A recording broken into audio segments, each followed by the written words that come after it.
Equator is a very powerful soft synth, and while you're using it in a session, you might run into CPU issues. This is partly because it processes on multiple channels and processes several sources of constant modulation on each of them. My brain hurts just saying that sentence, so you can imagine how your computer feels. Luckily, there are a few things we can do to alleviate the stress and strain.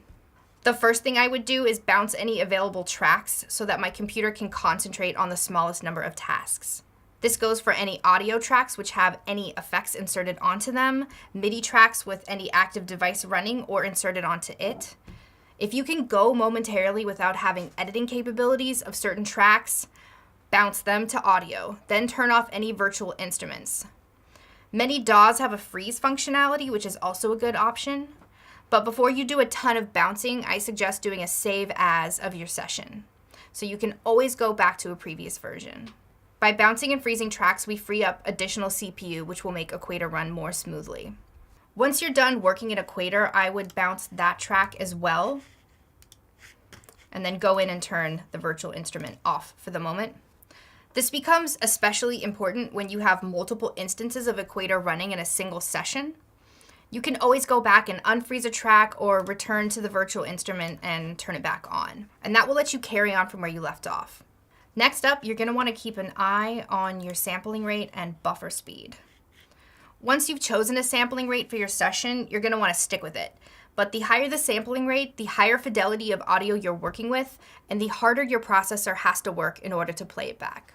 Depending on what it is you're doing, let's just say you're messing around, you might want to go with 44.1K. Whereas if you're working on a film score, you might want to go with 96K. The buffer speed you may have to adjust mid-session. If you're experiencing glitches while recording or playback, raising the buffer will take some of the stress off of your machine, but you may also experience latency. Latency during playback is not such a big deal, but latency while tracking is. So you have to balance the scales as you move through the compositional process.